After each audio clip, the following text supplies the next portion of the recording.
Shalom, Bapak Ibu Saudara. Kita melanjutkan suatu kitab yang baru, kitab Wahyu. Ini penutup ya dalam studi kristalisasi kita untuk perjanjian baru. Kita masuk kepada kitab yang banyak orang tidak suka membacanya karena mengerikan gitu kelihatannya ya. Padahal ini kitab, kalau kita pahami sifat dasarnya, kitab ini adalah kitab pemulihan segala sesuatu. Atau lebih tepat barangkali begini, kalau istilah pemulihan ini kayaknya ada sesuatu terjadi yang Tuhan tidak kaget itu dengan kejadian itu, dan akhirnya Tuhan melakukan tindakan pemulihan. Jadi saya lebih senang gini karena beginilah ya contohnya. Kejatuhan Adam itu sebenarnya bagian daripada rencana Tuhan untuk memproses manusia agar manusia serupa dan segambar dengan Dia. Jadi karena dalam Roma 8 jelas itu. Roma pasal 8 ayat 19 sampai 21 itu. Di sana dikatakan bahwa manusia ditaklukkan ke dalam kesia-siaan. Alam kesia-siaan itu alam maut yang disimbolkan oleh pohon pengetahuan yang baik dan yang jahat itu. Manusia dijatuhkan atau ditaklukkan ke dalam alam kesia-siaan bukan oleh kehendaknya sendiri, tapi oleh kehendak Dia yang menaklukkannya dalam pengharapan. Pengharapan apa? Pengharapan untuk akhirnya manusia mendapatkan pohon kehidupan, hidup menawan maut. Akhirnya nanti makanya kita lihat di Wahyu ini, upah dosa itu maut, dan maut di Wahyu pasal 21 itu ayat 1-5 itu kalau nanti kita akan baca bahwa upah dosa maut, dan akhirnya maut tidak ada lagi.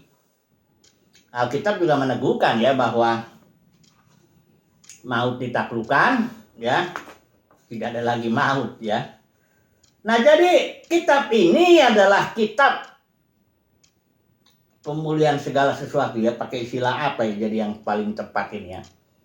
Karena kitab ini yang menutup, yang membuat kita mengerti jelas rencana Bapa itu ya. Tanpa kitab ini Alkitab jadi kelihatannya nggak ada suatu cerita yang kayak nggak ada penutupnya. Ya, di sini ada penutupnya jelas itu ya. Kalau lihat 2 pasal terakhir. Jadi untuk sementara ini oke lah kita bilang gini aja lah, kitab ini adalah kitab positif. Ya, positif dalam arti menutup segala sesuatu rencana Bapa itu yang misteri akhirnya jelas ya. Kitab yang positif dan jelas, saya pikir istilahnya tuh apakah pemulihan segala sesuatu atau kitab yang atau positif dalam arti apa ya, karena masih susah juga mengambil istilahnya ini pemulihan ini. Jadi kan udah biasa orang ya udahlah asal paham bahwa pemulihan yang dimaksud bukan berarti ada kejadian yang di luar Tuhan, yang Tuhan kaget itu jatuh manusia, Tuhan kasih kehendak bebas. Nggak mungkin ada makhluk yang punya kehendak bebas. Karena segala sesuatu ada di dalam Dia. Ciptaan itu adalah sesuatu yang berasal dari Dia. Segalanya di dalam Dia. Kita hidup bergerak di dalam Dia. Tidak ada Tuhan menciptakan makhluk bebas sudah gitu. Karena begitu Tuhan ciptakan makhluk itu bebas mutlak, maka disitulah berhenti kemahakuasaannya. Berarti Tuhan tidak berkuasa lagi ngatur makhluk itu. Kalau semua makhluk itu diciptakan begitu, bayangkan saudaraku, apa nggak ngeri itu?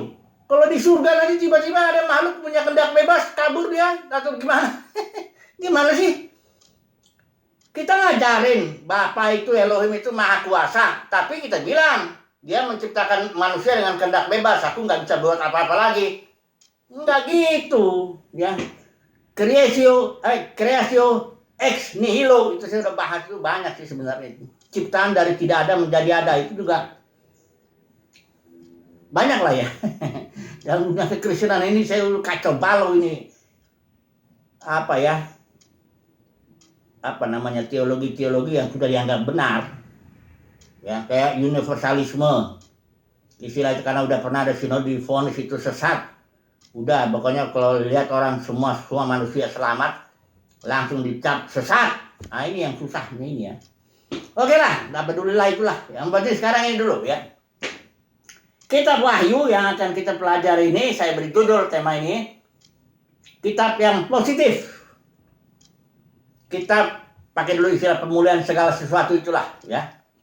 Positif, dia membangun, dia membongkar akhir daripada rencana Bapa itu, penutupnya ya. Nah, untuk memahami begini ya, maka kita harus tahu sifat dasar kitab ini, karena kitab ini beda dengan kitab-kitab yang lain bahasanya ya. Kalau orang kan pelajari ada yang bentuk sastra, ada prosa, ada pantun atau ya ada berupa cerita ya. Itu apa ya, jenis-jenisnya sastra itu. Tapi kalau ini dia simbol. Nah ini dia ya. Dia menyatakan kehendak atau rencana Bapa tuh dengan bahasa simbol. Ini yang membuat orang jadi kalau enggak ngerti. Coba dulu kita baca dulu ya. Pasal 1 ayat 1. Ini dulu, ini paling penting kitab ini. Begitu ini salah kita ngerti, sudah. Yang selanjutnya udah kayaknya konyol. Konyol ya. Misalnya orang dipenggal, para pemenang itu kan kepalanya dipenggal pemerintah. Bukan berarti kita harus dipenggal saja jasmani. Itu simbol, artinya kepala Adam itu buang, ganti dengan Kristus, pikiran Kristus gitu loh ya. Misalnya lautan api, itu simbol ya. Lautan itu artinya manusia. Di sini nanti kita lihat simbol-simbolnya ini ya. Kemudian api itu penyucian. Jadi lautan atau manusia atau ini manusia yang memurnikan. Jadi semua orang berdosa masuk ke situ supaya dimurnikan, dibersihkan, dilayani oleh para pemenang ini lautan api itu. Bayangkan antara bedanya. Kalau orang memahami kitab ini nggak ngerti bahasa simbol, dia pikir lautan api itu neraka begitu loh. Ada lautan api jasmani dilempar orang ke situ. Padahal itu semua simbol. Lautan api itu para pemenang. Jadi semua ciptaan masuk ke sini untuk dilayani oleh para pemenang supaya dibersihkan, dimurnikan. Ya. Sehingga Bapa menjadi semua dalam semua. Nah ini terus lihat, bayangkanlah.